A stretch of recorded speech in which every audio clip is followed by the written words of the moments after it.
Salut tout le monde et bienvenue pour ma nouvelle vidéo critique Blu-ray film. Et aujourd'hui on va parler de la saga Alien et surtout des 4 premiers opus réalisés donc par 4 réalisateurs différents. Donc je vais pouvoir vous dire ce que j'en ai pensé, ce que j'ai aimé, ce que j'ai moins aimé et avec quelques petits détails bien sûr liés au film et parfois surtout des comparaisons par rapport aux versions courtes et aux versions longues. Attention, c'est parti.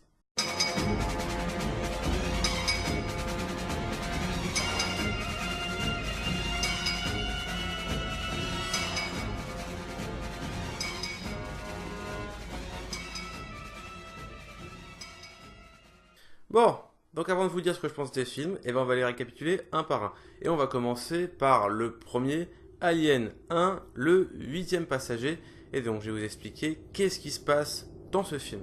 Donc le scénario du film est très simple. On va suivre un cargo interstellaire du nom de Nostromo en 2122, donc dans l'espace, avec comme pour équipage environ, je crois, 7 personnes. Parce que si on les compte bien, il y a Ripley, le capitaine dont j'ai oublié le nom, H, le fameux scientifique. Alors le capitaine c'est Dallas, H le scientifique, Brett et Parker les officiers techniciens, et puis 2 pilotes dont j'ai déjà oublié le nom, mais dont je pense que je vous rappellerai quand je parlerai plus en détail du film. Et donc on va suivre ces différents personnages qui vont se réveiller, mais un peu plus tôt que prévu. Parce que oui, à la base, leur vaisseau est censé en fait retourner sur Terre. Ils ont fini leur mission là, de récolte de minerais ou je sais pas quoi. Donc là, ils retournent sur Terre. Sauf que d'un seul coup, le vaisseau décide de les réveiller, parce qu'ils sont bien sûr en cryostase, c'est des voyages qui durent excessivement longtemps. Donc ils sont en cryostase et le vaisseau décide de les réveiller. Parce que oui, en fait, le vaisseau, comme tout vaisseau à cette époque-là, a une espèce d'intelligence artificielle qui permet de contrôler le vaisseau. Et dans ce cas-là, elle s'appelle Maman. Et vous verrez que, je vous spoil un petit peu, le thème de la mère est quand même un thème assez récurrent à la saga Alien. Bon, en tout cas, voilà, Maman, on va l'appeler comme ça, décide de réveiller l'équipage du Nostromo. Et pourquoi? Parce que justement, elle a reçu une espèce de message venant d'un planétoïde, donc une petite planète LV426, et donc il est stipulé dans le contrat, on va dire, des différents membres de l'équipage, que s'ils reçoivent un message, entre guillemets, un signal de détresse ou autre venant d'une planète, ils sont censés aller voir ce qui se passe. Et c'est ce qu'ils vont faire. Voilà, ça c'est la base du scénario. Ensuite, ils vont bien sûr décider d'atterrir donc sur la planète. Et malheureusement, l'atterrissage va mal se passer. Enfin bien sûr, 3 personnes vont vouloir aller jusqu'à la source du signal, qui sont donc le capitaine et les 2 fameux navigateurs. Là, je crois que c'est Kane et Lambert, qui vont donc vouloir aller jusqu'à la source du signal. Et c'est là que ça va partir en sucette. C'est entre guillemets la source de toute la saga Alien. C'est qu'ils vont tomber, ces 3-là vont tomber sur le fameux vaisseau, on va dire le nom des ingénieurs selon comment ils ont été appelés dans Alien, enfin dans Prometheus. Enfin voilà, c'est ce vaisseau-là, donc ils vont tomber sur ce dit vaisseau-là, ils vont rentrer dans le vaisseau, ils vont justement tomber sur le fameux ingénieur, qui est à moitié fossilisé dans son fauteuil, et surtout Kane va tomber sur une espèce de salle immense avec plein d'œufs, dans lequel donc bien sûr il y a les fameux facehuggers, dont l'un va s'accrocher au visage de Kane, va lui pondre un œuf d'alien dans le corps, et une fois revenu au vaisseau, après quelques temps, le fameux alien va sortir de son thorax et va décimer quasiment tout l'équipage. Donc voilà, c'est à peu près tout le pitch du film, c'est tout ce qui se passe dans le film. Et donc maintenant que c'est résumé, je vais pouvoir vous dire ce que j'en pense, concrètement, ce que j'ai trouvé bien, ce que j'ai trouvé un peu décevant, et bien sûr avec quelques petits points de détail liés au film. Donc voilà, maintenant que je vous ai résumé un peu le film, je vais pouvoir vous dire ce que j'en ai pensé. Alors, déjà, j'aime un petit peu, on va dire, pour d'autres films, le réalisateur donc qui a fait le premier film, Ridley Scott. Avec ce film-là, il a fait vraiment un tour de force, il a créé tout simplement un monstre mythique de la pop culture. Si vous regardez bien, vous allez pouvoir retrouver en tout cas des références dans beaucoup d'éléments de la pop culture. Ne serait-ce que par exemple, les fans de Dragon Ball Z, vous n'avez pas remarqué que la troisième transformation, enfin la deuxième transformation de Freezer ressemble quand même beaucoup au Xénomorphe, ou dans d'autres dessins animés où vraiment on voit des fois des petits xénomorphes. Le monstre, en tout cas, entre guillemets, l'alien des films de la saga Alien est vraiment devenu culte dans l'univers de la pop culture. Bon, déjà, c'est une chose. La musique est également devenue culte. Dans le premier Alien, elle est écrite par Jerry Goldsmith, en tout cas dans le premier film.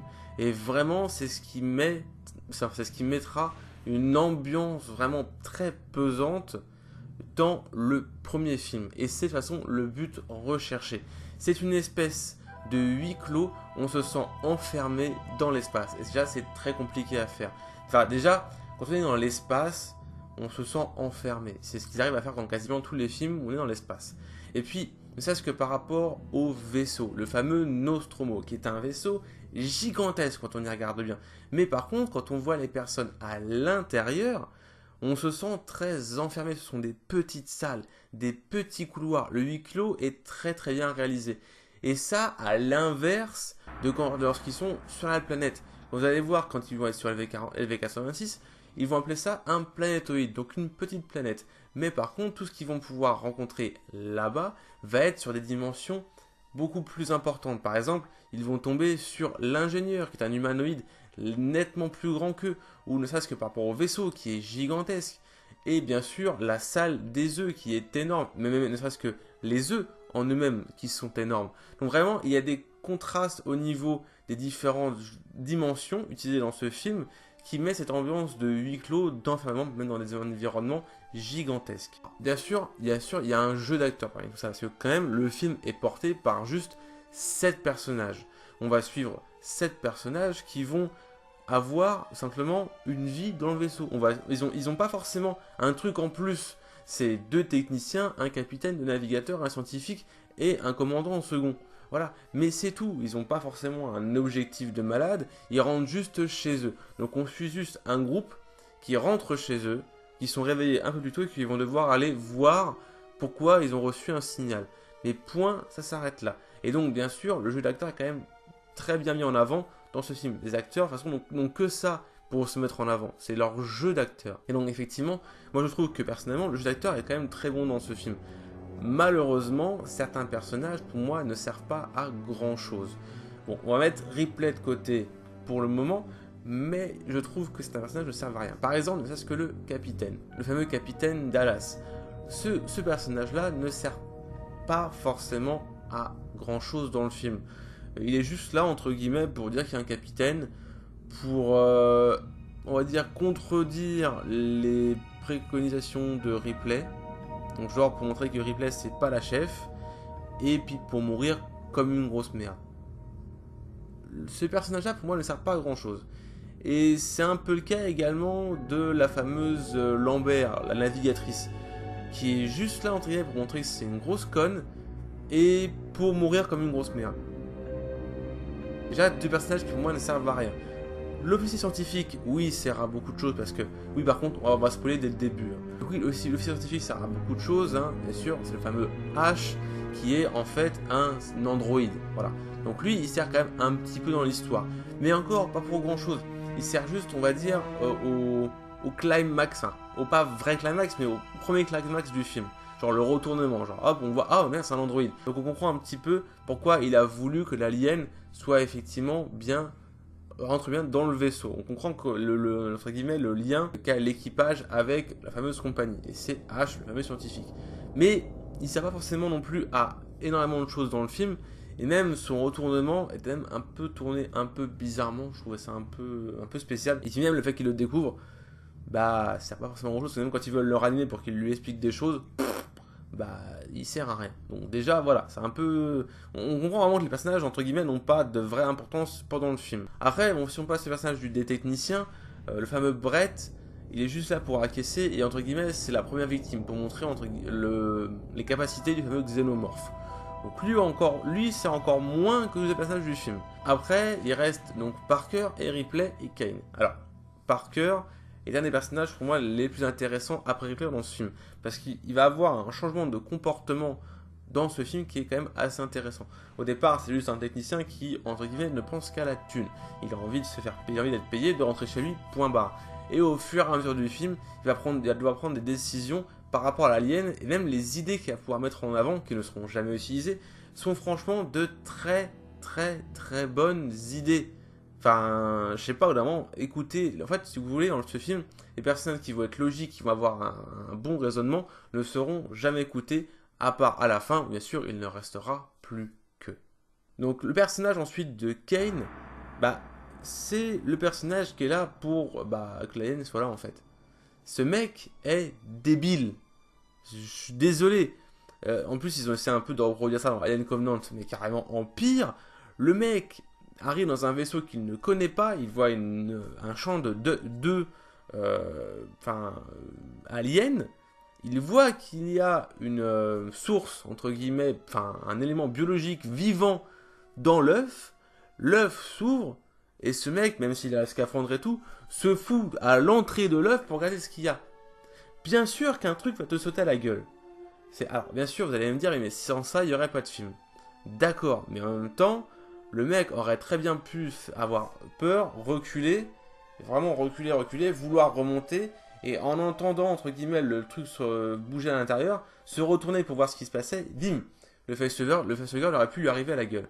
Ça aurait pu être, entre guillemets, cohérent et logique par rapport à un comportement, entre guillemets, classique devant quelque chose qui fait peur. Après, je dis ça, j'ai jamais connu la situation, donc bon. Et bien sûr, ensuite, ça va être très bien ce qui se passe de ce personnage-là, ils vont revenir dans le vaisseau, et justement, l'alien le facehugger va avoir pondu un œuf dans son corps. L'alien, le fameux alien embryon, va vouloir sortir, va lui exploser le thorax, va s'échapper, et donc Kane va mourir comme une grosse merde. Même si justement, petite anecdote avant de pouvoir entrer dans d'autres points du film, à la base, l'alien n'est pas censé sortir comme ça. Mais c'est juste que à ce moment-là, l'acteur qui jouait Kane avait des espèces de maux de ventre, etc. pendant tout le film, donc il avait vraiment très mal au ventre. Et l'acteur lui a suggéré l'idée, si l'alien sortait de ton ventre et que personne n'était au courant. C'est ça que vous allez voir en fait que la réaction des différents acteurs, quand l'alien sort, est vraiment une réaction d'étonnement pure. C'est-à-dire que les gens n'étaient pas prêts à voir l'alien sortir comme ça. Voilà, c'était une anecdote par rapport à la naissance de l'alien dans le premier film. Et donc maintenant on va passer au personnage de Ripley, avant de passer au personnage du Xénomorphe, bien sûr. Le personnage de Ripley est le personnage le plus intéressant, bien sûr le plus important du film. Mais pourquoi? Parce que tout simplement que Ridley Scott va créer justement son héros. Il va créer le personnage principal de la saga. Je ne sais pas si vous voulez créer une saga à ce moment-là, enfin, en tout cas, voilà, mettre en place une saga, mais Ripley, est vraiment le personnage qui va être le héros du film. Et Ridley Scott fait tout pour qu'elle soit mise en avant. Parce que par rapport à ses décisions, je veux dire, s'ils avaient écouté Ripley dès le début, rien de ça ne se serait passé. Parce que, à la base, quand Dallas, Lambert et Kane reviennent, avec bien sûr Kane qui a le facehugger au niveau de la tronche, Ripley leur dit bien, il faut les mettre en quarantaine, il y a des procédures, etc. etc. Le mec lui fait, non, tu nous laisses rentrer, et c'est bien sûr H, le scientifique, qui va les laisser rentrer. Et après Lambert qui pète un câble, qui lui met une baffe à Ripley, parce qu'elle n'a pas voulu les laisser entrer. Mais concrètement, elles les auraient pas laissé entrer, elles l'auraient étudié à l'extérieur, le Xénomorphe ne serait pas rentré, et il y aurait pas eu de film, mais au moins il n'y aurait pas eu tant de morts que ça. Kane serait mort, c'est sûr, mais au moins il n'y aurait pas eu de mort que ça. Et même après, au fur et à mesure du temps, les décisions que veut prendre Ripley, entre guillemets, sont les meilleures. Comme par exemple, à la fin, faire exploser le vaisseau. Il y a plein de trucs comme ça qui montrent que voilà, Ripley est mis en avant par rapport à ses décisions, puis même par rapport à son courage, etc. Comment elle arrive à se débarrasser de la créature à la fin.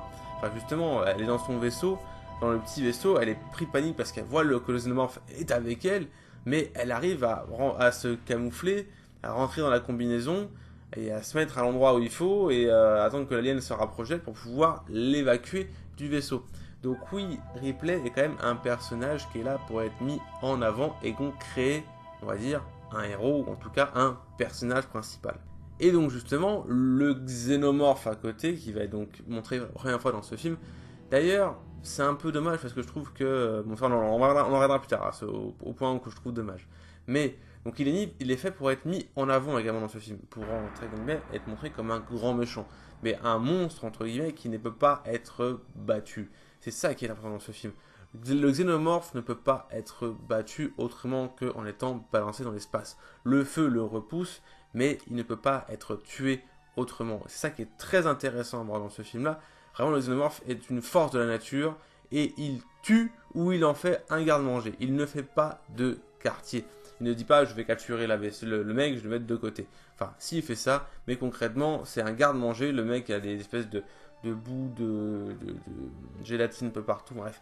Le mec le supplie concrètement de les achever. C'est ça qui est très intéressant à voir les xénomorphes, parce que c'est vraiment une force de la nature, c'est un animal, c'est une bête. Voilà, mais une bête, entre guillemets, parfaite. C'est ça qui est très intéressant à voir avec le xénomorphe.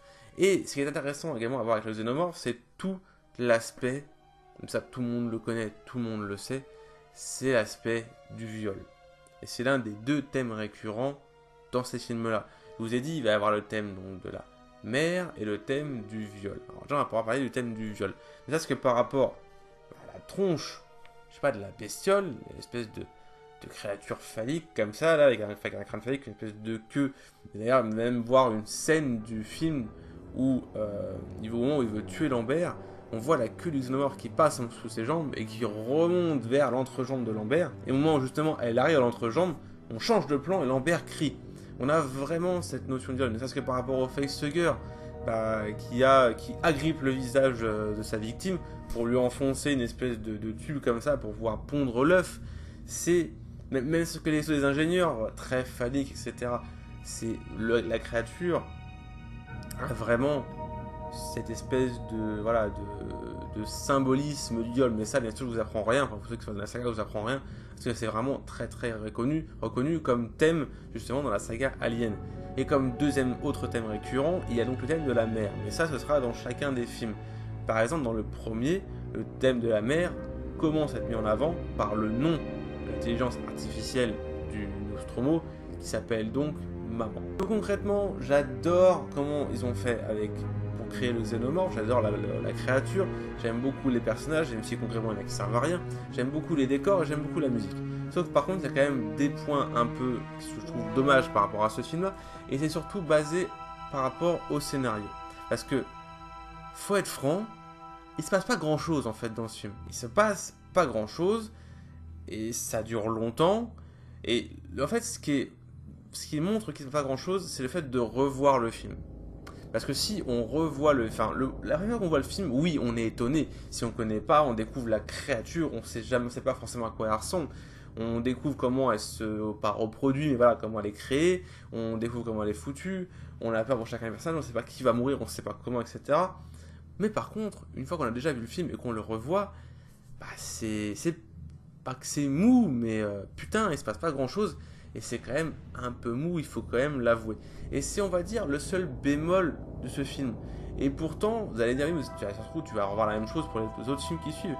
Et c'est là que non, en fait. C'est vraiment qu'avec le premier film, où le fait de le revoir, c'est un peu difficile dans le sens où on voit que il se passe quasiment rien, en fait.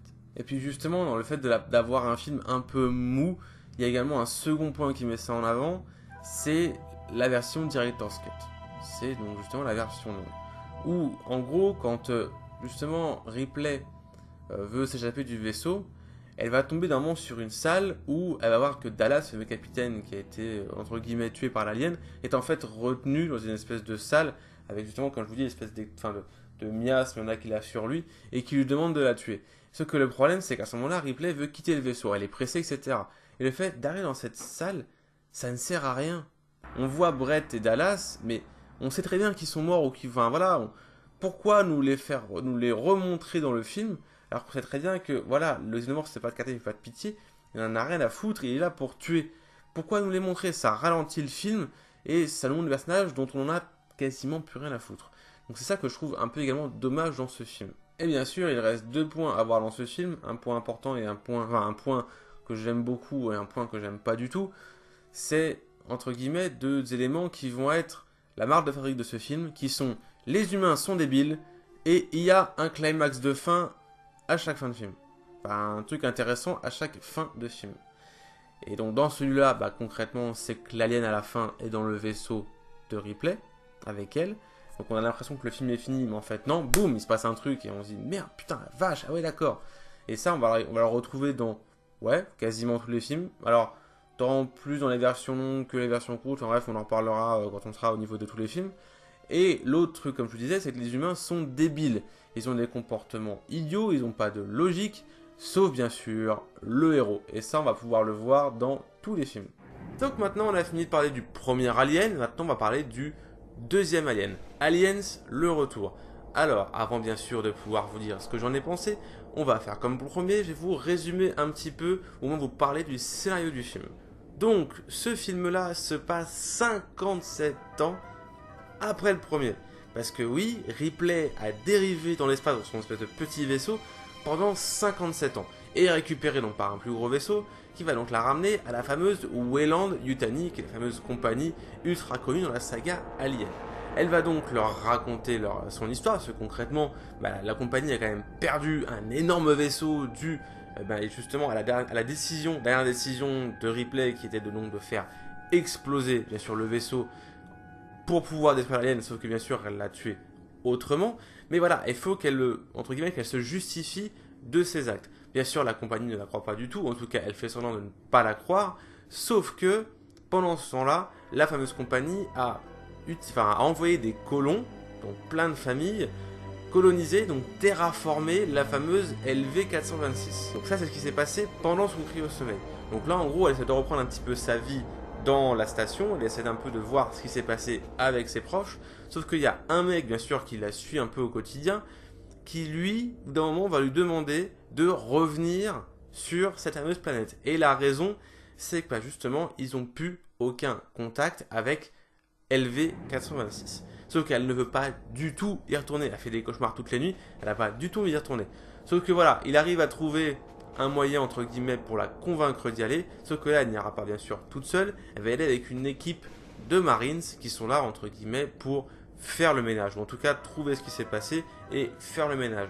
Donc une fois qu'ils vont arriver sur cette planète, ils vont se rendre compte que tous les occupants ont été décimés par les aliens et vont devoir justement réussir à quitter cette planète sans se faire tuer, même si vous savez très bien qu'il va y avoir une hécatombe dans ce film, parce que oui, concrètement, c'est un film de militaire, un film de guerre, et donc là voilà, Ripley va devoir s'associer avec des Marines pour battre les aliens, parce que là, oui, effectivement, dans celui-là, il y en aura plusieurs. Donc voilà, c'est un peu le speech du film. Il est encore plus rapide que le premier. Mais de toute façon, vu les points que je vais vous pouvoir aborder après, vous allez comprendre pourquoi ce scénario est très simpliste. Donc maintenant, je vais pouvoir vous parler donc de Aliens, le retour, de ce que j'ai aimé et de ce que j'ai moins aimé. Alors déjà, on va mettre des choses de côté. Je kiffe toujours autant la musique. Cette fois-ci, elle est écrite par James Horner. Donc voilà, la musique est vraiment un point très important de la saga Alien. Par contre, maintenant, on va donc changer de réalisateur. Ce n'est plus Ridley Scott, mais James Cameron qui va réaliser donc le film Aliens, le retour. Et ça va se sentir tout de suite.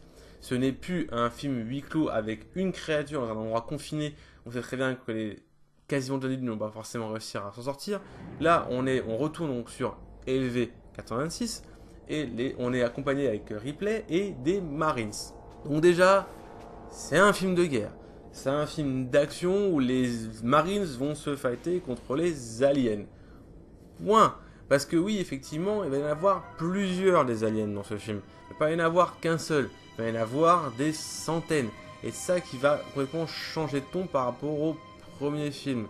Et de toute façon, le changement de ton, on le voit tout de suite. Parce que là, on a plus entre guillemets, des allusions ou entre guillemets, une espèce d'ambiance un peu à la guerre du Vietnam par rapport justement aux Américains ou je sais pas quoi qui arrivent sur une terre où ils savent très bien qu'ils vont gagner, et puis également des références au colonialisme britannique avec la fameuse Weyland-Yutani qui va coloniser et terraformer des planètes qui ne lui appartiennent, voilà, des nouveaux mondes entre guillemets. Donc déjà on a ça mis en place, et ce qui est intéressant de voir aussi, c'est que même par rapport à leur tenue et même à leur vaisseau, on sait que ce sont des militaires. Enfin, je veux dire, voilà, le vaisseau, on dirait un gros flingue. Donc, c'est ça qui est complètement différent avec le premier. Là, on est sur un film de guerre avec Ripley au milieu. Point barre. Donc, c'est pour ça qu'il n'y a pas vraiment de défaut à ce film. Parce qu'on est sur un film de guerre. Donc, le jeu d'acteur, bon, tant que Ripley joue bien et tant que les acteurs, entre guillemets, dits principaux jouent bien, donc là, les acteurs principaux, c'est qui? C'est Ripley. C'est X, avec laquelle elle va avoir une petite relation, c'est Bishop, l'androïde, et c'est Newt. Point. Parce que, bon, faut dire concrètement que le mec qui travaille pour la Weyland Company, pas forcément un personnage, enfin, il est intéressant, mais le problème c'est que l'acteur joue pas forcément super bien, enfin, en tout cas pour moi, donc je le rends pas forcément comme un personnage vraiment, entre guillemets, important de ce film-là.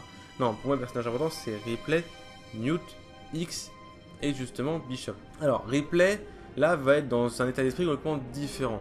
Elle connaît l'alien, elle sait, entre guillemets, comment il est créé et les capacités qu'il a. C'est pour ça qu'au départ, elle n'a pas du tout envie de retourner sur la planète, mais quand elle y est, elle arrive à repérer justement les différents points et à, entre guillemets, à sauver la plupart. Donc, le personnage de Ripley est simplement une continuité par rapport au premier film. C'est ça qui est très intéressant à voir. Comment Ripley va pouvoir réagir alors qu'elle est remise face aux xénomorphes. À côté de ça, donc, on a la fameuse Newt, la fameuse petite gamine de 8 ans, je crois, qui est la seule rescapée justement de la, entre guillemets, de la zone coloniale de LV-426. Et l'actrice joue, enfin l'enfant joue très bien, ça c'est que par rapport à son comportement, c'est que par rapport à sa vision. On a tout de suite le sentiment que c'est une enfant, mais qui en a vu tellement en termes de mort et de destruction, qu'elle a mûri, entre guillemets, à ce niveau-là. Attention, pas non plus mûri, voilà, mais au niveau de la compréhension de la mort et des créatures, elle sait qu'il y a des monstres, elle sait qu'ils existent, et c'est ça qui est très intéressant à voir. Parce que par exemple, quand Ripley lui parle de sa poupée, elle lui fait, mais elle n'a pas de sentiment, c'est qu'une poupée de chiffon. Donc c'est très intéressant à voir en termes de personnage. Ensuite, on a X, bon, le militaire qui va sortir un petit peu du lot, qui va avoir une relation un petit peu avec Ripley.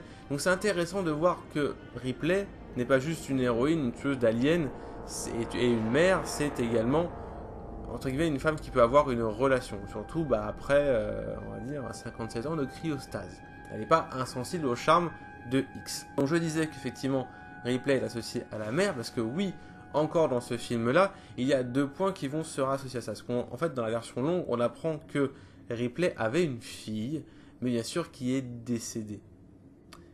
Et elle apprend ça avant de partir sur LV-426. Donc, entre guillemets, elle va remettre ce sentiment de perte sur Newt. Elle va avoir Newt en fait comme sa propre fille, en tout cas dans ce film, c'est ça qu'on ressent. Et on comprend mieux ça en ayant l'élément que savoir qu'elle avait une fille avant et qu'elle est morte. Et c'est d'ailleurs pour ça que lorsque elles vont rencontrer la reine alien, on va revenir dessus après, elle va lui dire la touche pas sale pute, dans le sens où c'est moi la mère, c'est pas toi, va te faire foutre, c'est ma fille, je la protège, etc. etc. C'est pour ça que le lien en fait entre les 2 personnages est très intéressant à voir à l'écran.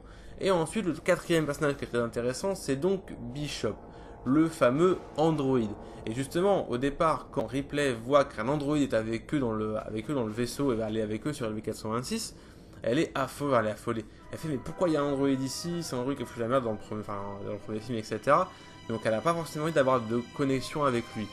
Et effectivement, en fait, l'android va avoir au départ des comportements un peu bizarres et avoir une fascination pour les facehuggers, pour les aliens, etc.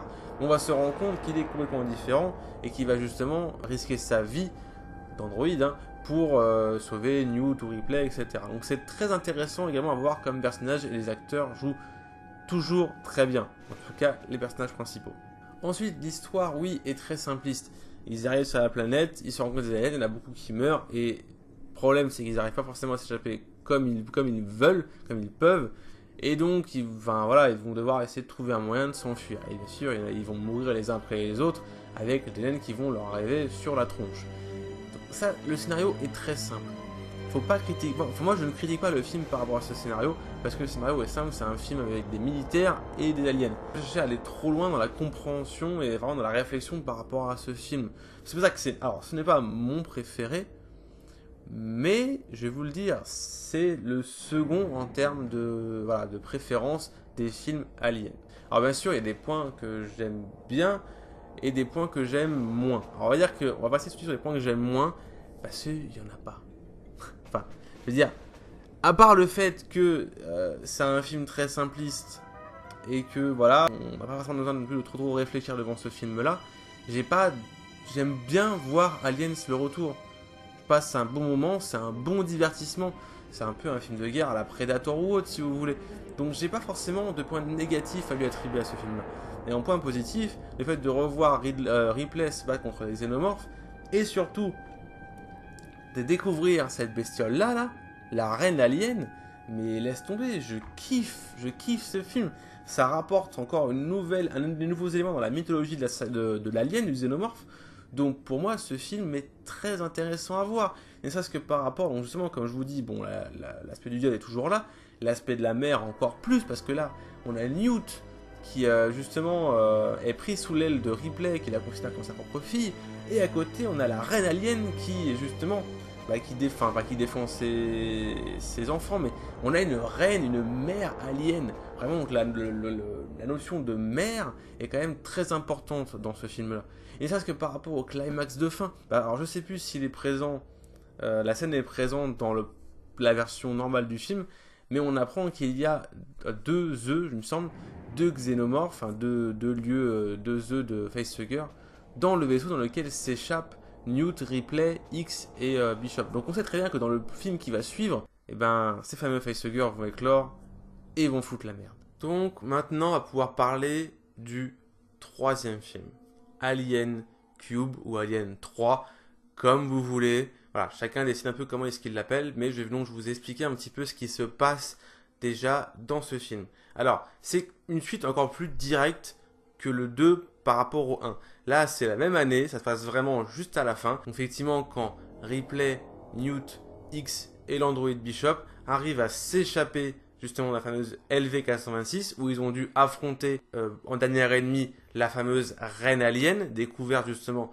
dans le film Aliens Le Retour. Donc ils sont avec leur vaisseau, sauf que vous avez vu qu'à la fin, il y avait un ou deux embryons d'aliens, enfin en tout cas de facehugger, dans le vaisseau. Et donc justement, eh ben, à cause de ça, le fameux vaisseau va se cracher sur une planète, une espèce d'enfer en fait. C'est une ancienne prison, maintenant qui est plus comme une espèce d'abri pour les anciens détenus, parce que tout le monde est parti, sauf justement le directeur, un des gardiens et le médecin de la prison. Et dans cette prison, il n'y a bien sûr que des hommes. Et ça va être l'un des points principaux de ce film. Donc Ripley arrive sur cette planète-là. Et je dis qu'effectivement que Ripley, parce que à cause du crash, et bien sûr pour d'autres raisons, Newt, Bishop et X sont morts. Enfin, X est mort, Newt est mort et Bishop est complètement hors service. Donc Ripley va devoir se débrouiller toute seule dans un univers fait que d'hommes, bien sûr, et ce sont des prisonniers qui ont été accusés des plus gros crimes, donc c'est-à-dire viol, meurtre, assassinat, etc., etc., j'en passe, et des meilleurs. Et bien sûr, dans cette fameuse prison, un des deux facehuggers n'est pas mort, a réussi à s'échapper du vaisseau et va pondre dans, alors ça dépend des versions, dans une vache ou dans un chien. Et donc va, bien sûr, mettre au monde un xénomorphe qui va foutre le bordel dans la prison. Et donc ils vont devoir, les prisonniers avec l'aide de Ripley, vont devoir se débarrasser du xénomorphe, alors bien sûr, comme dans les deux premiers, qui ne finissent par décimer tout le monde. Et alors dans ce cas-là, au lieu d'avoir des gens pour l'aider, elle va devoir, entre guillemets, cohabiter, enfin quand je parle d'elle, je parle de Ripley, elle va devoir cohabiter avec des prisonniers qui sont pas forcément ravis qu'elle soit là, parce qu'ils ont réussi à créer une espèce de monde à eux, leur espèce de bulle, sans la moindre tentation, ils n'ont pas d'armes, ils n'ont pas de femmes avec eux, ils n'ont rien de tout ça, ils ont créé leur monde à eux. Et l'arrivée de Ripley sur la planète va foutre autant quasiment le bordel que l'arrivée du xénomorphe. Donc voilà, c'est un peu le speech du troisième film. Maintenant, on va pouvoir parler plus en détail et vous allez voir que ce film-là est mon préféré, malgré qu'il ait eu plein de difficultés à sortir et que même le réalisateur ne veut même plus en entendre parler. Bon, maintenant vous savez à peu près de quoi parle le film Alien Cube, je vais vous dire maintenant pourquoi je l'aime beaucoup et pourquoi également il y a certains points qui sont un petit peu négatifs par rapport à ce film. Mais pour moi, il n'y en a pas tant que ça. Alors déjà, qui a réalisé ce film? C'est donc David Fincher. Alors pour ceux qui ne le connaissent pas, parce qu'il est un petit peu moins entre guillemets connu que James Cameron ou Ridley Scott, il a fait des films comme L'étrange histoire de Benjamin Button, The Social Network, ou encore Fight Club, et bien sûr, bien d'autres. Enfin, on va dire que c'est un réalisateur que j'aime quand même beaucoup, ou en tout cas que j'aime beaucoup par rapport à ce qu'il a fait avec le film Alien Cube, malgré, enfin, ou Alien 3, comme vous voulez. Malgré tous les déboires qu'il y a pu y avoir autour, toutes les histoires qu'il y a pu y avoir autour de ce film, d'ailleurs autour du réalisateur, autour de comment a été fait le film, etc. J'en parlerai un peu plus dans la vidéo, mais ce film a tellement eu de problèmes autour que même malgré tout ça, pour moi il reste mon préféré, en tout cas dans la saga Alien, c'est mon numéro 1, et bien sûr je vais vous dire pourquoi. À côté de ça, la musique est toujours aussi intéressante. C'est encore un troisième compositeur qui a écrit les musiques de ce film-là, c'est Elliot Goldenthal, et franchement, il apporte également sa petite touche à la saga. C'est une musique, une nouvelle bande son très appréciable, ou en tout cas par rapport au contexte du film. Et justement, ce qui va être très intéressant, et ce qui va être le premier point de cette critique par rapport à Alien Cube, c'est justement son contexte. Parce que oui, au départ, enfin à la fin de Alien, donc le retour, Aliens le retour, on a justement Ripley, Bishop, X et Newt qui sont dans un vaisseau et qui s'échappent de la planète. Et le seul souci, c'est que, après, je crois que c'est justement que dans la version longue, on voit que deux œufs de xénomorphes sont présents avec eux dans la navette. Donc ça va foutre un gros bordel. Et justement, boum, dès le début du film, alors oui, je vous spoil le film, hein, c'est des vidéos spoiler, dès le début du film, on se rend compte qu'il n'y a que Ripley qui a survécu au crash. Newt, comme je vous le disais, est morte, X aussi, et Bishop est en morceaux. Donc justement déjà, bim, on se prend un gros changement de contexte. C'est pas vrai, ça, on se dit qu'on allait avoir une suite par rapport aux relations des différents personnages. D'ailleurs, ne serait-ce que la relation entre X et Ripley. Sauf que là, non, rien du tout. On se prend une grosse patte dans la gueule, on change complètement de contexte. Et justement, ce qui va être intéressant, c'est de voir comment en Ripley, le personnage de Ripley va justement gérer ce brusque changement par rapport, on va dire, à la fin du dernier film. Et d'ailleurs, justement, c'est un des points qui va foutre un gros bordel par rapport au film, c'est que James Cameron va en vouloir beaucoup à David Fincher d'avoir complètement mis de côté ce qu'il avait créé entre guillemets à la fin de Aliens le Retour, ne serait-ce que d'abord la relation amoureuse entre Ripley et X, qui était quand même quelque chose d'intéressant à voir dans le film. On voyait vraiment justement au départ Ripley qui n'était pas du tout prompt à faire une relation, puis une relation entre guillemets naissante dans le deuxième film. Et là, bim, on met complètement court à toute cette situation-là. Et également, bien sûr, la relation de mère, entre guillemets, mère-fille, entre Ripley et Newt, justement par rapport à la perte de sa fille, enfin de sa vraie fille, qu'a eu Ripley, parce que justement, il y avait eu énormément de temps entre les deux. Donc voilà, c'était quand même très intéressant, mais là, bim, on nous met une grosse claque là-dedans pour dire, voilà, il va y avoir du gros changement, on va justement faire quelque chose de novateur, et c'est en ça que je dirais que ce film est très intéressant. À côté de ça, il y a également l'autre partie, on va dire, du contexte, qui est également très intéressant dans ce film, c'est là où atterrit simplement Ripley. Parce que Ripley, comme je vous l'ai dit, atterrit sur la planète donc Fiorina 16, qui est une planète, une espèce d'enfer complet, avec justement une incapacité à survivre, entre guillemets, pendant très longtemps à l'extérieur. Alors effectivement, il y a des brasiers partout, des grandes chaudières, et elle, ne serait-ce que, entre guillemets, la biologie extérieure est là pour agresser tout corps qui va être, voilà, tout humain qui va être en extérieur. Enfin, dans la version longue, on voit que quand les prisonniers re-rentrent, les prisonniers re-rentrent dans l'espèce de prison, ils ont des grands manteaux, des grandes lunettes, etc. pour bien se protéger partout. Ils ont des insectes et tout qui rampent sur leur manteau, des espèces de grosses mythes géantes là. Donc voilà, même l'extérieur n'est pas fait pour être, entre guillemets, un extérieur où on peut survivre. Donc c'est ça très intéressant, c'est qu'en gros, on va avoir encore une nouvelle fois un univers gigantesque, qui est une nouvelle planète, et par contre très restreint, juste dans la prison, là où, entre guillemets, on va dire, où l'environnement est vivable aussi, entre guillemets, parce que justement, c'est le deuxième point qui va être lié à ce contexte-là, c'est qu'on arrive dans une ancienne prison, où comme je vous ai dit, il ne reste plus que des prisonniers hommes avec 2-3 gardiens et le médecin, et justement, Ripley qui va être là en mode, bah, je suis toute seule, je suis la seule femme, je vais me débrouiller avec justement plein de prisonniers hommes, qui ont créé leur propre société, leur propre pseudo-utopie. Mais bien sûr, le problème, c'est que tous les prisonniers sont des ex-violeurs, des ex-tueurs, etc., etc. Et que justement, qu'ils n'avaient plus entre guillemets, de tension, il n'y avait pas de tension sexuelle autour d'eux, parce que voilà, ils étaient qu'entre hommes, il n'y avait pas non plus d'évolution dans ce sens-là, et ils n'avaient pas de femmes avec eux. Donc déjà, ça crée un choc complet, justement, dans le contexte de base de la prison. Ripley va, entre guillemets, venir, déjà de base, par sa présence, foutre la merde. Et c'est en ça que c'est super intéressant de voir comment Ripley va devoir vivre avec ça, et surtout comment les personnages déjà présents vont justement apprendre à vivre avec la présence d'une femme, la présence de Ripley dans leur microcosme. Et ça, c'est vraiment intéressant, on apporte quelque chose un peu de novateur par rapport à ça, un contraste entre les deux. Et justement, c'est en ça que c'est super intéressant, c'est que à la base, le film était basé sur différents scénarios. Comme je l'ai dit, il y a eu beaucoup de soucis, on va dire, par autour de ce film. Et justement, il y avait un des scénarios proposés avant que David Fincher prenne les rênes de ce film-là, qui était qu'en fait, Ripley arrivait sur une espèce de planète avec des moines, en gros. Et justement, les moines n'avaient pas de tentation, entre guillemets, dite sexuelle.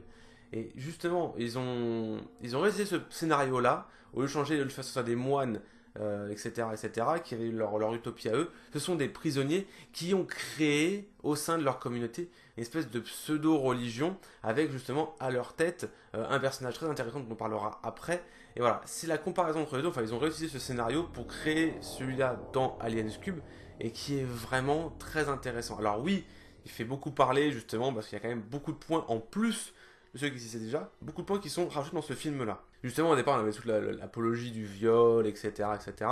Et là, on retrouve ce truc-là, mais humain à humain, plus créature à humain, humain à humain. Donc on garde le même procédé, le même entre guillemets thème récurrent, mais là d'humain à humain. Donc on reste dans une continuité de la saga, et moi je trouve ça personnellement très intéressant. Bon, maintenant que je vous ai un peu mis tout le contexte en place, même s'il y a différents points qu'on va pouvoir revenir après, maintenant quels sont les personnages qui vont être très intéressants dans ce film?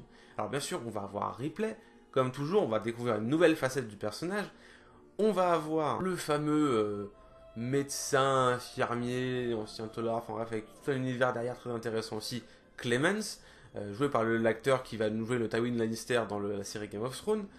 À côté de ça, on va également avoir le fameux prisonnier en chef, hein, celui qui gère un peu tout ce microcosme, enfin du côté des prisonniers, qui s'appelle donc Dillion, qui va être également un personnage très intéressant. Et puis à côté de ça, on va avoir bien sûr quelques personnages un petit peu atypiques, le directeur de la prison, son sous-fifre, un ou deux prisonniers qui vont sortir un petit peu du lot, mais concrètement le film va tourner autour de ces trois personnages-là, plus le quatrième qui va être justement le nouveau xénomorphe. Et on va commencer justement par parler par ce nouveau xénomorphe. Alors pourquoi je dis nouveau? Et ça parce qu'il y avait également deux versions de sa naissance dans ce film-là, pour la version normale et la version Director's Cut. Parce que justement, comme je vous ai dit, dans le vaisseau, il y avait deux facehuggers. Le premier, je vous dirai un peu plus tard dans la vidéo ce qu'il devient. Et le second, en fait, en sortant de son œuf, va essayer de trouver un hôte pour pondre justement le xénomorphe en lui-même. Et dans la version normale, c'est dans un chien, avec une scène assez violente. C'était même assez marquant, je trouve, de voir le maître de compagnie se faire défoncer le bide pour faire sortir un xénomorphe. Et dans la version Director's Cut, c'est une vache, simplement. Donc là, c'est beaucoup plus sanglant, mais un peu moins violent. Voilà. Parce que comme je reviendrai là-dessus, le film est très sanglant et très violent aussi comme film.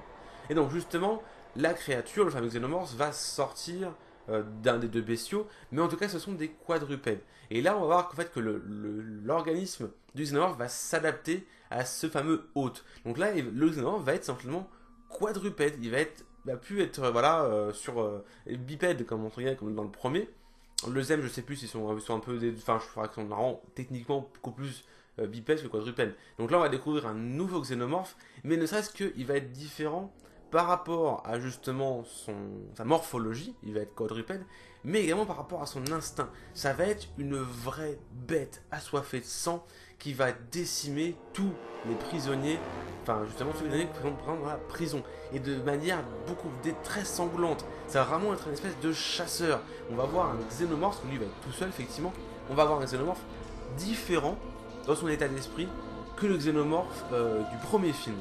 Et c'est en ça que le film est encore novateur, il est encore différent par rapport au premier, par rapport au deuxième.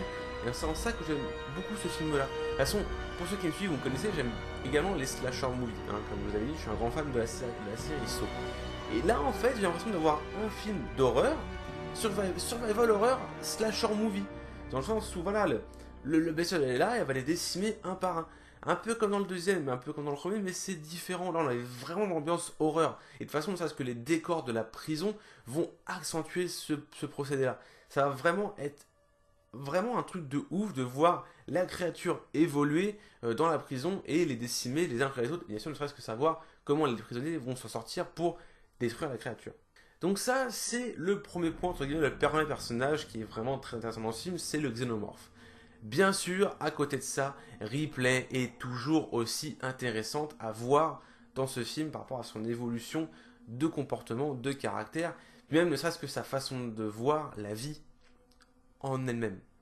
Parce que là, ça se passe, comme je vous ai dit, bon, 2 ans, je crois à peu près, il y a eu des dérives pendant 1 an ou 2, je sais plus, dans l'espace. Donc, entre guillemets, sa psychologie n'a pas forcément non plus trop évolué, parce qu'elle n'a pas non plus à avoir plein d'informations dans la gueule d'un seul coup. Elle doit gérer des informations immédiates, des informations qui sont passées sur le tas. La mort de Newt et de X, bon, Bishop, bon, c'est un droïde, mais elle s'en fout un petit peu, et ne serait-ce que voir comment enfin, où est-ce qu'elle est atterrie, où est-ce qu'elle a atterri.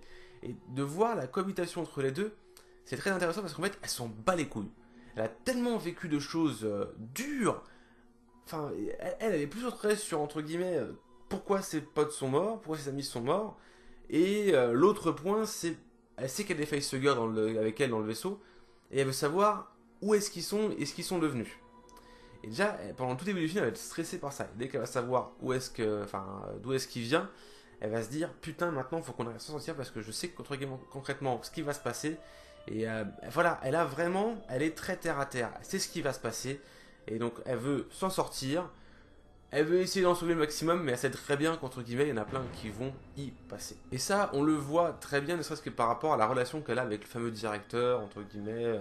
Elle veut lui faire comprendre ce qui se passe, puis il n'en a strictement rien à foutre. Et la relation qu'elle a avec l'infirmier, qui lui, par contre, croit à peu près, veut croire, entre guillemets, à son histoire. Et c'est d'ailleurs là qu'on va recréer une nouvelle relation. Donc justement, elle va créer une relation avec ce personnage-là. Et on va voir vraiment Ripley avoir une relation amoureuse avec un personnage. Donc c'est très intéressant. Malgré tout ce qui s'est passé à côté, tout ce qui s'est passé dans sa vie pendant ces dernières années, elle arrive à avoir une relation. Parce qu'elle se dit, merde, ça fait des années que j'ai pas couché, j'ai envie de baiser. Enfin, voilà, c'est cru, c'est dit comme ça, mais c'est comme ça qu'on le voit dans le film. Elle a vraiment profité des bonnes choses, des choses de la vie, parce qu'elle s'est tellement connue de merde qu'elle se rattrape entre guillemets un petit peu. Donc ça c'est très intéressant de voir l'évolution du personnage. Bien sûr, elle a toujours aussi peur de l'alien, ça on le voit même quand elle le rencontre pour, entre guillemets, la première fois dans ce film-là, le nouvel Alien, qui est justement un aparté dégueulasse dans la version remasterisée. Ils ont essayé de rendre un peu ça un peu mieux, mais au final, l'Alien, entre guillemets, en termes d'effet graphique, est vraiment dégueulasse. C'est l'un des points négatifs, entre guillemets, de ce film. Mais justement, pour revenir sur Ripley, elle a toujours aussi peur du xénomorphe. Et elle a vraiment peur, et la façon c'est compréhensible, et c'est l'un des points, l'un des climax de ce film, c'est que le fameux deuxième œuf, le deuxième facehugger, a pondu en elle. Et en plus, c'est une reine. Donc là, eh ben, on reprend entre guillemets le côté mère, avec des gros guillemets, le côté mère avec elle qui a entre guillemets en elle la reine alien. Donc déjà, ça va lui mettre un gros coup de pression. On ne sait même pas, justement, c'est là que même nous, on se dit, mais putain, mais comment va finir le film enfin, bien sûr, quand on l'a vu pour la première fois, on se dit, mais comment va finir le film? Comment est-ce qu'elle va s'en sortir? Elle a une reine dans le bide, comment est-ce qu'ils vont faire? Et en plus, ce qui est intéressant de voir, c'est la relation qu'elle a justement avec le xénomorphe à cause de sa reine alien dans le bide. Le xénomorphe ne veut pas la tuer.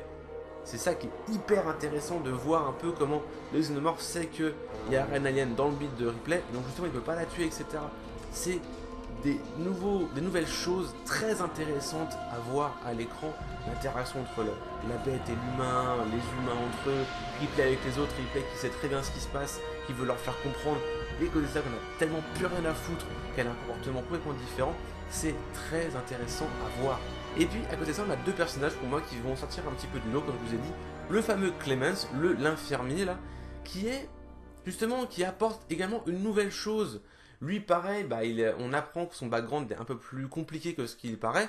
Justement, enfin, son délire quand il est infirmier, etc., qu'il a tué quelqu'un, enfin, bref, il y avait plein d'éléments derrière, on apprend un peu plus sur son background, pas non plus trop vous en dire, parce que c'est intéressant, mais bon, pas non plus de ouf, mais entre guillemets, ça apporte une nouvelle chose. On a des personnages qui ont un background un peu plus profond, et en plus, sa relation avec Ripley est très intéressante.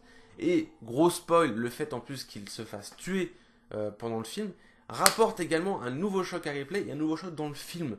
C'est cool à voir à l'écran. Bon, il meurt, mais c'est cool à voir à l'écran. On a une nouvelle façon de voir les films aliens. Et je trouve ça très intéressant. Et puis, le personnage de Dillion, le fameux grand patriarche à des prisonniers, qui est un peu comme, on dirait un peu un chef de secte, hein, si vous voulez. Mais en même temps, c'est hyper intéressant. Enfin, c'est intéressant à voir. Je sais que je me répète, mais c'est intéressant à voir à l'écran parce que il a sa relation avec ses prisonniers, il les mène à la baguette. Surtout que par exemple, quand Ripley est à dos de se faire violer, il arrive, bim, il fout une raclée aux autres prisonniers et il fait ouais, je vais redresser mes brebis ou un truc comme ça. Enfin, il se voit vraiment comme un chef de secte.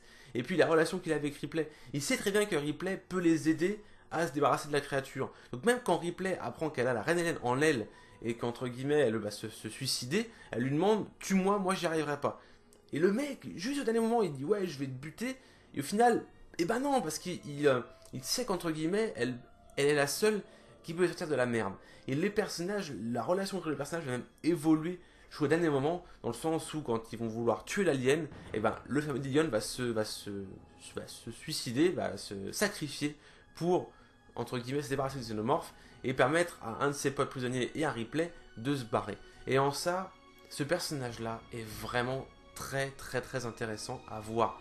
Toute l'évolution du personnage. On va même avoir un syndrome de Stockholm, enfin un pseudo syndrome de Stockholm dans le film. Parce que pendant le film, ils vont réussir à emprisonner la créature. Alors je sais plus si c'est dans la version normale ou dans la version longue, mais en tout cas, ils vont réussir à le faire, emprisonner la créature. Et c'est l'un des prisonniers qui va être fasciné par la créature, qui va justement vouloir aller la libérer et dire voilà, je suis ton élève, je suis ton esclave, je vais t'aider, etc. Donc on voit un pseudo syndrome de Stockholm dans le film. Donc, merde, c'est vraiment hyper cool, ce film est bon, pour moi ce film est bon. C'est un truc de malade de voir que tellement de gens derrière vont le critiquer. Pour moi ce film est très bon. Et puis même ne serait-ce que par rapport au climax de fin. À la fin, justement, il y aura comme je vous dis un climax, mais en plus il y a un sous-climax. On voit que la Weyland-Yutani, justement, qui a reçu un message, alors que Ripley ne voulait pas du tout qu'ils aient un message, ils arrivent quand même à recevoir un message du fameux sous-fifre du directeur, qui lui, pour lui, a fait une connerie. Et donc justement, on va voir débarquer le vrai Bishop. Le mec, enfin celui entre guillemets, qui est le modèle de Bishop, qui est donc justement le patron de la Weyland-Yutani, Monsieur Weyland. Donc c'est hyper cool, en plus on voit le lien avec le second film, mais en plus on se demande, est-ce que c'est vraiment lui? Est-ce que c'est vraiment ce personnage-là? Ça apporte un nouveau truc derrière, un truc très intéressant par rapport à la Weyland-Yutani, qui était un peu mis de côté. Il y avait une espèce de pression de cette compagnie, mais c'était un peu mis de côté. Très intéressant de voir ça. Et puis la scène finale, quand on voit que Ripley, elle n'a pas le choix pour se débarrasser, entre guillemets, de l'alien. La reine alien, il faut qu'elle saute dans la lave en fusion, qu'elle se sacrifie elle aussi.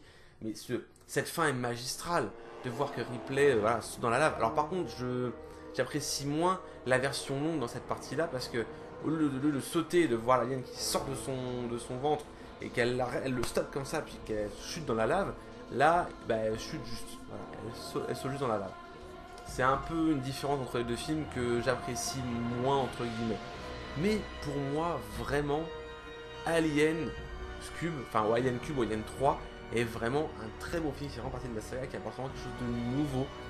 Mais malheureusement, le 4 n'arrive pas du tout à suivre ça, à suivre vraiment ce qui s'est passé dans le 3, à garder, on va dire, tous ces petits points très intéressants. Et malheureusement, plus certains scénarios qui étaient proposés dans le 3 vont être utilisés pas vraiment très bien dans le 4. Et c'est très malheureux. Donc maintenant, on va pouvoir parler du 4e opus. Alien, la résurrection. Le fameux 4e opus écrit donc réalisé par un Français. Alors, déjà, par rapport à l'histoire, ça se passe 200 ans après le numéro 3. Vous allez me dire, mais comment c'est possible qu'ils en aient fait encore un 4e?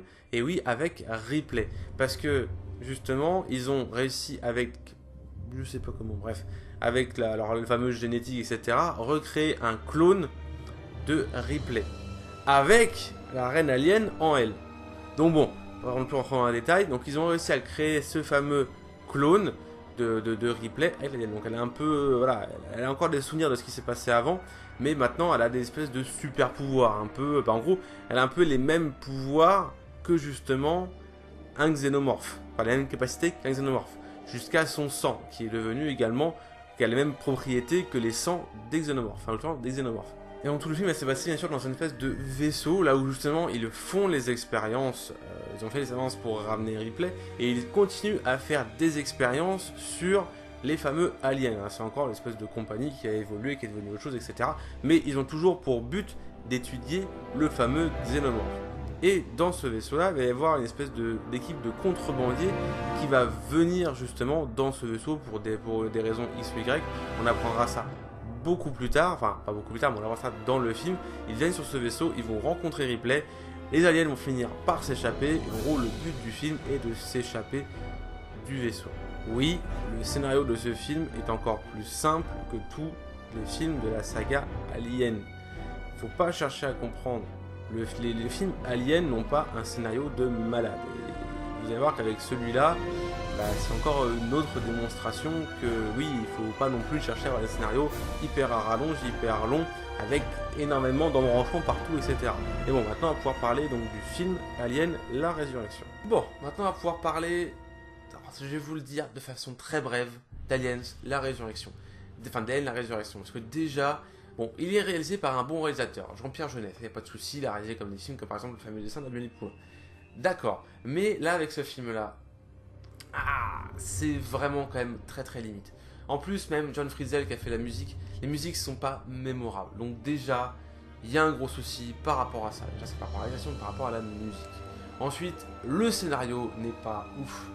Le fait de cloner Ripley là, dans un vaisseau 200 ans après pour récupérer la mère alien qu'elle avait dans son bide, déjà ça, il n'y a pas de cohérence. D'étudier les aliens, entre guillemets, dans une espèce de vaisseau, de se faire rapatrier des corps par des mercenaires, je sais pas quoi, de continuer à étudier l'alien. Enfin, en 200 ans, vous auriez pu évoluer un peu plus que ça, quand même, déjà de base. Pour recréer le replay, ça, d'accord. Mais vous auriez même, ça que pu trouver une nouvelle reine. Enfin, je sais pas, le fait juste de recréer Ripley. Le scénario, pour moi, est un peu tiré par les cheveux et n'est pas forcément très intéressant. Parce que, ne serait-ce que déjà, de voir un Ripley en clone, on sait que c'est pas la Ripley qu'on connaît.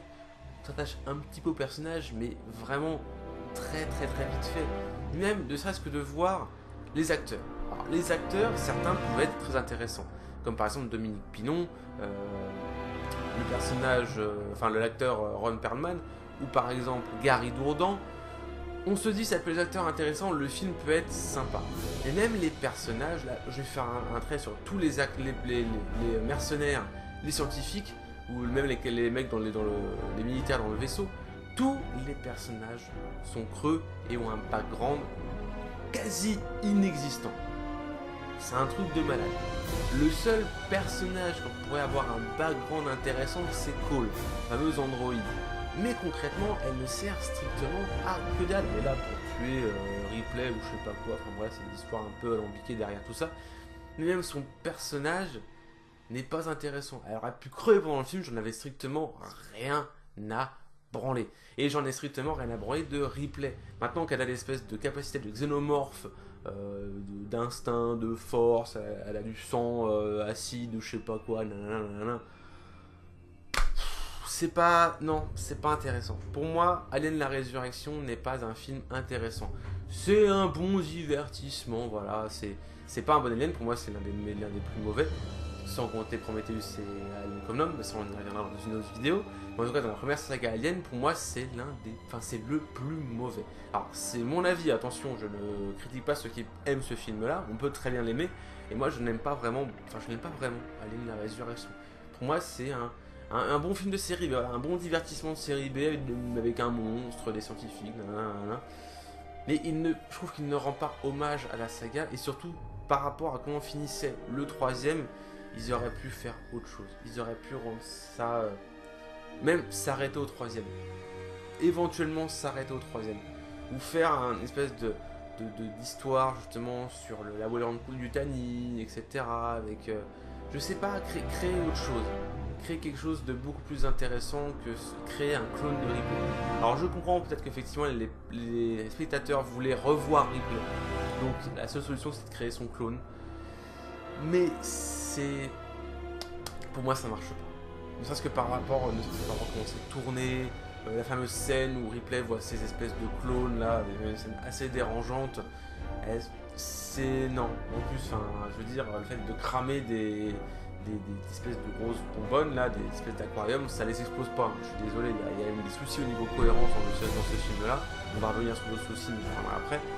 Les scènes où justement Ripley est avec la reine alien qui est assez dérangeante, etc. Avec son espèce d'alien humanoïde, fils, machin, bidule chouette. Enfin. Alors oui, on retrouve les thèmes entre guillemets, du viol et encore. Ouais, si du viol un petit peu, je reviendrai après dessus. Mais la scène justement, le thème de la mère, on le retrouve toujours. Et comme je vous disais, on retrouve le thème du viol dans le sens où quand ils alignent justement les différents corps humains, encore vivants, juste pris pour faire pondre les aliens. Oui, là on retrouve l'aspect du viol, parce qu'en fait ils sont bloqués, enfin bouger, donc oui, on retrouve l'aspect du viol.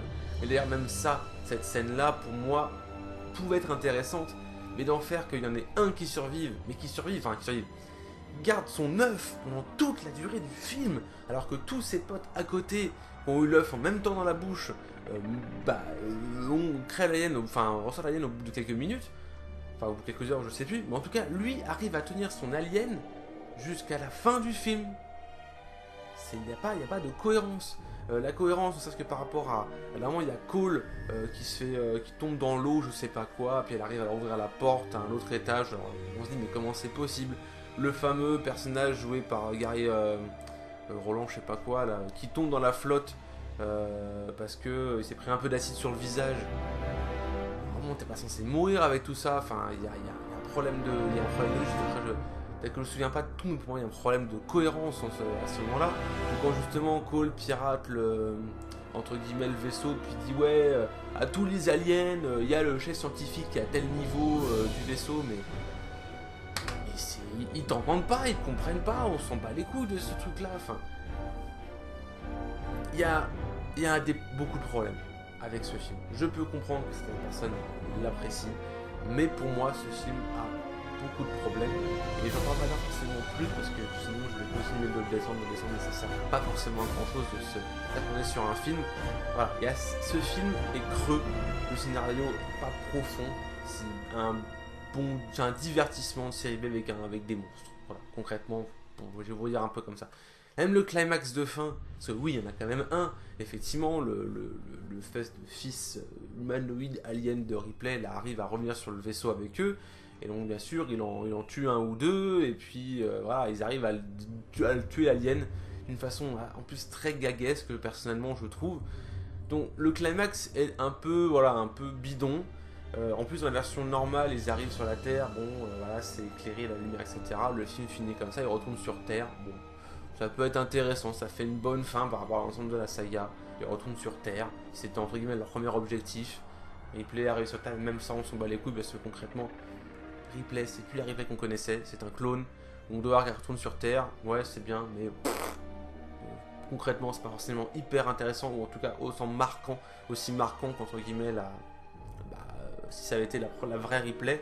Et puis ils ont essayé de faire un nouveau climax un peu intéressant dans la version longue, dans le sens où ils arrivent à Paris, mais c'est une espèce entre guillemets d'atmosphère de guerre. Il y a des débris partout, c'est explosé de partout, il y a des flammes, etc. etc. C'est une espèce de monde post-apocalyptique sur lequel ils arrivent. Ouais, ça peut être intéressant, mais faire ça sans forcément faire des suites derrière, pas l'utilité. Parce que, à moins qu'ils aient prévu de faire des films après allier la saga qu'on connaît, pour le moment, si on fait le rapport de tous les films où on voit le xénomorphe, le alien donc, et la William Lutani, etc., bah, c'est les 4 premières aliens, bah, voilà.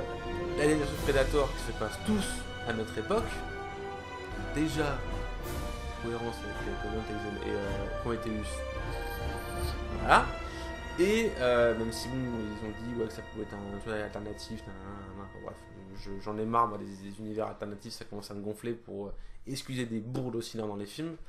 Et justement, Covenant et Prometheus se passent bien avant, normalement. Donc déjà, faire une scène de fin comme celle-là,